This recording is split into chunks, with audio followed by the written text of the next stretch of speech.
Hello and welcome to Wednesdays with WB. This is episode number 12. As usual, I'd like to remind you that you can watch all the earlier episodes on the handles of the Sports Star and the Hindu on their channels. For those who are joining us for the first time, I would appreciate very much if you can subscribe to the channel and also press the like button and pass the word around about this particular channel and this program because there's a lot of good content put out here. I think one thing everybody will be delighted is the return to form by Virat Kohli, and of course the fantastic innings that he played against Pakistan. Uh, what else can you talk about? Everything else has been exhausted. All the adjectives in the dictionaries have been exhausted. But the heartening fact was that you needed, or India needed him to get back to form, and that too in the form that he batted in that game. Because he's the kind of player who not only gives India an advantage psychologically, uh, in the sense that the batters to follow him would be extremely confident watching him bat out in the middle. You'll also have a lot of stranglehold psychologically on the opponents as well, as long as Virat Kohli is out in the middle. That's the biggest kind of advantage that India has as long as Virat Kohli is out there in the form, and especially if he is in good form. The innings that he played against Pakistan obviously delighted everybody, but I don't think anybody would have been as delighted as the man was, because that was a fabulous knock and he couldn't have chosen a better moment, even though he's had a lot of great moments in his career so far and still a lot more to come. But I think that particular moment and that particular situation was something that he'll be really talking about much later in his life, I'm sure. See, if you look at his career, he's always done that, be it the ODIs or be it T20s or even in Test cricket. Of course, you have that latitude in Test cricket as a batter. You can take your time. But Virat Kohli's career will always, reflect on one particular thing. He likes to give himself a chance. He'll initially bide his time. He'll try and get a measure of the opposition attack, the conditions, the pitch, the bounce on the pitch, etc. And then once he's set, he will make up towards the end. That's how he's always played. And I don't think we should read much into it as long as he makes up. The problem would be that if he gets out after consuming a lot of deliveries, but as long as he plays deep, as long as he plays a long innings and then he makes up, and if his strike rate is going to really be in excess of 130, 140, even though he consumes deliveries first up, I think we should not read too much into it.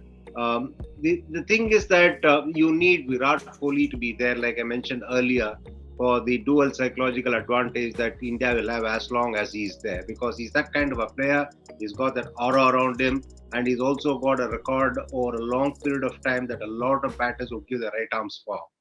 Why harp on Virat Kohli? Because the simple fact of the matter is that we got KL Rahul, who's in no form really, in the form that we've seen him in the past, in the form that he's capable of destroying a lot of opposition attacks. He's nowhere close to that form as yet. And the problem is that, like we discussed on this particular topic some time ago, we had a situation where out of the top six, we were looking at two of our prime batters getting back into form. One has got back into form, obviously. What has happened is the other one hasn't got into form. That's the problem here. And the time has come now for the team management to think about whether we need to keep playing with KL Rahul or we need to try and tweak the combination a bit. So that is what this is all about. Because if you are talking about a World Cup and if you have somebody who's really not come back to form, you got to think about it and see if you got somebody who can come at the top of the order and get runs quickly for you, and if you got somebody in the squad whose confidence is high enough for him to walk out and just start going after the bowlers as soon as he walks out the bat. That's the kind of player you need to look for. You do have the option of Rishabh Pant, who can do it. The good thing about Pant is that he is won matches out of nowhere, and that too in the most severe format of the game in Test cricket, and that too under very dire circumstances. So he's got the temperament, he's got the feel of playing some match winning knocks, and he knows what it is all about. Yes, of course, this format is different. The thing is that he is not one who has really been struggling for form. Yes, he's not been having enough game time out in the middle. That's a different thing. But he's a man who likes to come and get on with the game, and who's got the chutzpah, and who's also got the confidence of having done it abroad against the best of attacks. You're talking about tracks in Australia where there's a lot more bounce and there's a lot more grass left on the pitches. So that's the reason, if you see, a lot of fast bowlers have done well, and obviously there have not been too many big opening partnerships. This was obviously expected. There was a lot of talk prior to the World Cup as well, or leading into the World Cup, that it will be interesting to see how the batters fare, because Australian pitches are true and bouncy, but they'll also be a kind of a level playing field as far as the balance between ball and bat goes. The good thing about Surya Kumar Yadav is that the long wait for him to get into the Indian side, he's used it positively. He's gained a lot of patience. He's also improved upon his temperament, and he's also gone through the grind. And what he's been doing of late, or what he's done as he's matured into a fantastic batter, is that he has been very clear about the 18 zone tactically, which means that he is making contact with the ball very close to him. I say the 6 inches or 1 foot or 1.5 foot to his left or right, or just ahead of him. That's the reason he's got a phenomenal record, and that's the reason he's able to play the shots that he's playing. And also, what he's done is that he's worked on his batting quite a lot. From what I saw of him close up, and we both are obviously involved with the KKR, he's kept on improving year after year, and that is something terrific to see. And even technically, he's one guy who is not really caught up with this latest trend of holding the pack very tight and sort of targeting just the leg side in the entire field. He is one who is a lot more relaxed, and tactically, I mentioned what he does. Technically, also his wrist is fairly neutral, and that's the reason he's able to play right through the entire field that he has at his disposal. I think the team management is extremely confident in what it is that they have done right until now. By that I mean that they've stuck to KL Rahul at the top, and they've also kept Dinesh Karthik for the last few deliveries of the innings. Now, I would probably imagine, or I would probably think that there will be a shift in plans in the next couple of games, and whatever perhaps combination that plays in the next couple of games will play right through this tournament. It's good to try and keep everybody in the mix, but at the same time, a lot of sides prefer to have a fixed 11 as they get into a competition like World Cup. Yes, it's not always possible to stick to the same level right through the tournament. There will be a tactical change here and there. But as far as India is concerned, I would perhaps look at a different batting lineup. I would perhaps give Rahul a break and make Virat Kohli open the innings now that he is in form. That will perhaps give enough room for Surya Kumar Yadav also to go up the order. We can probably try and bring in Rishabh Pant, and he'll keep wickets. And then, of course, Dinesh Karthik will play as the finisher as of now. But of course, with the right that he will also be sent up the order if required, because I think keeping Dinesh Karthik very rigidly for the last few deliveries of the innings also can be at times a bit difficult to achieve, for the simple reason he may not get batting if the top order batters play right through the innings, or if he's got an option of going much earlier. I think that should also be looked into, because he's quite capable of playing. If he's a guy who can get you runs in the last 12 balls, he should be capable of getting runs for you, whether it's 25 balls or 30 balls or 40 balls. I think he's quite capable. And that's exactly the reason why he's been picked into the side, because he is capable of getting runs quickly, and he's also good against the best of fast bowlers. So I think rather than being rigid with what he needs to do, he should perhaps be looked as a kind of a floater, because he's got the experience. Now, finisher and floater, I don't think is too different, in the sense that the basic job is to get runs quickly enough with a very, very healthy strike rate. See, as it is, you are looking at four seamers playing, more or less. Obviously, Hardik Pandya is also included in that. Hardik Pandya is bowling now, and you've got Bhuvi, you got Shami, you got Ashdeep. Ashdeep has come along really very well in a short span of time. We also have to remember that here is a young man who was thrust into a big competition in the early days of his career in international cricket, and he's responded brilliantly. The way he has made the ball deviate off the surface, the way he has bowled Yorkers at will, and the way he's also bounced batters out. That was fascinating to see, because for a young man who was relatively inexperienced, for him to have the courage and the confidence to execute the kind of variations he's executed in key moments is fantastic.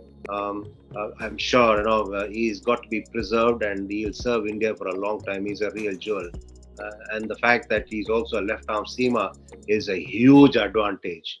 Uh, Bhuvi has obviously got the experience. He's doing reasonably well. Shami has also done well. Now, where probably we need to look at doing something differently is in the spin department. I think Yuzvendra Chahal must be brought into the playing 11. The reason why I say this is that generally, if you look at all the batters these days, they pick the leg side, and they got strong bottom hand, and they hold the bat like the woodcutters grip the axe, they hold it tight, and that's the reason why they hit such a long ball. Let's face it, there is a method to whatever they do. The reason why I spoke about this particular aspect of batting was that because usually makes the ball leave the right hand generally, and in Australia you'll have that little bit of extra bounce available for the bowlers. So when the batters target generally the leg side of the field, and usually has that advantage of making the ball deviate across the bat. And when there's extra bounce, I think he's got more chances of really picking up wickets. Let's face it, the finger spinners will be restrictive on their good days, but they will not pick you wickets, which may still not help the side much. But whereas the wrist spinners, they will go for runs when it is not their best days. But by and large, they'll get you wickets. We've had enough and more proof in the recent past in this format of the game, be it international cricket or be it the various leagues that you see across the globe. Leg spinners have done really well. I'm surprised that he's not got a game as yet. And hopefully, I'd like to see him take the field in the next couple of games. That should probably be interesting. If he gets a game or two, it'll be interesting to see how he gets along. And I'm sure that he will definitely do well, because he's also got the experience, he's got the craft, he's got the guile, and the extra bounce. That is what is really going to be very useful for him. Generally, bowlers, regardless of whether the ball deviates off the surface or not, if they can get that extra bounce, they'll be very happy, and that will really, really give them a big fillip as far as the bowlers are concerned. If they know for sure that there is some bounce to be had, provided they put in their effort, that will really make the bowlers buoyant. See, Rishabh Pant has been improving as a keeper, and the thing is that if you're talking about a better fielder between the two of them, Rishabh Pant and Dinesh Karthik, I would tend to believe that Dinesh Karthik is a better fielder than Pant. And what is also important here is that Dinesh Karthik loves his fielding perhaps more than his keeping. That's my personal impression of him. I may be wrong, but that's the impression that I always got when I see him field and when I see him keep. He's got wider smiles when he's fielding rather than when he's keeping. This is not to imply, or this is not to suggest that he's not a good keeper. It's just that between the both of them, you would rather make Dinesh Karthik field. and you'll probably tend to make Rishabh Pant don the gloves, and that's where he belongs, and he's been improving. And that will also perhaps get him settled mentally in terms of his batting if he's keeping wickets. I'm talking about Rishabh Pant here. If he keeps wickets, that will also sort of ensure that his focus gets narrower and narrower and stays in the 22 yards, which is really good for him and also for the side. If that is going to help him narrow his focus. It's about delivering on the day that it really matters. Yes, these things do happen, especially when you have conditions where it can be really gusty, where the lights can really be difficult as far as sighting the ball is concerned, or a lot of things happen, in terms of these guys not getting it right on the field. But that is not to say that it's not a good fielding side. Yes, you would always want your side to feel better because that is one particular department where people can never be lax about. They got to be absolutely focused and they got to really try and top each and every rival possible. Yes, there's been some talk about the men in blue not being at their best on the field. Yes, I would tend to agree with that, but you'll always tend to think that it's always better for something to be missing so that it'll make the entire squad work hard and become better so that it helps them at the right time in the competition. South Africa is looking good. New Zealand, always for some reason they're always under the radar, but they're very very efficient in their own way. You saw how they fared against Australia, and there's no noise about them, but still they're there when it matters, and that's what makes them dangerous because they're flying under the radar most of the time. But when the time comes, they know where to be. That is what makes them a fascinating side. Of course, the home team they also have the firepower, be it bowling or batting. Uh, Zampa is doing well for them, and they might have a problem with perhaps the other spinning option, but somehow they'll manage it because they got quite a few multi-dimensional cricketers, and of course India. They do have the explosive power as well, but the important thing here is to see how they get their combination going in the key games or when it matters. Because as of now, it does give you an impression there is still a little bit of that iffiness. It's not that I'm trying to be critical of our boys. It's just that all the levers or all the gears have not fallen into place. Yes, they're gradually falling into place. I hope by the time they finish this league phase or the first phase, all the gears would have fallen into place. But there are a couple of tactical changes that need to be made, and once our boys do that, I think we are as good as anybody else. So it's going to be a very interesting period, the remaining part of the World Cup, and this particular edition of the World Cup has become even more difficult to predict, given the kind of upsets we've seen already. And despite that, I have probably spoken about sites that have been really good, which obviously would give everybody a leeway to presume that I'm talking about these four sides being there and in the final stages of the tournament.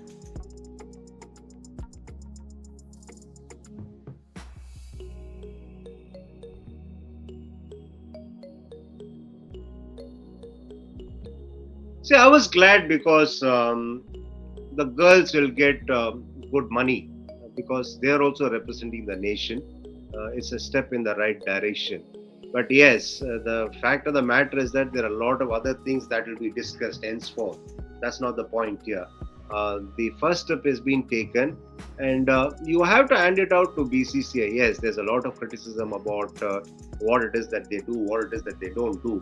But the BCCI has done things well enough, and whenever they felt it was something that was viable, it was something that was required to be done, they've done well. Um, As far as the other things are concerned, people should realize that you will have to wait and see how all these things pan out, because it's all easy for everybody to from the outside to say this has to be done, that has to be done. But the girls will be happy, and what this will do is that it will make a lot of young girls take up cricket, which is really good for women's cricket. The other thing is that with the women's IPL set to get going in 2023, it'll add to the ambitions of the young girls who are playing cricket today in India. So, all in all, these things will definitely be good for the growth of cricket, women's cricket in India, and also hopefully this particular move will gather momentum in various other ways as well in the future, which will rub off on all other sports for the simple reason the women athletes and women sports persons have to be really encouraged. And let's not forget, let's not have any pretensions here. Money is an important factor. There must be a strong motivation for girls to take up sport as a profession. And the only thing that will make parents encourage their daughters to take up sport is when they see there is money to be made in pursuing a sport. But of course, the other side of the coin is that I always maintain that there are three things in life. It's not about getting them, it's about handling when you get them. What are those three things? Money, power, and freedom.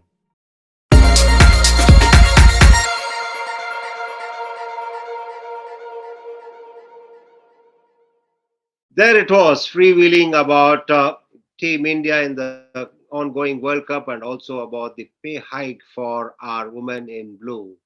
I hope that you like the various points that we discussed on this episode. And please feel free to leave us your comments when you watch these episodes. I'll catch up with you in a week's time. Until then, stay safe and be good.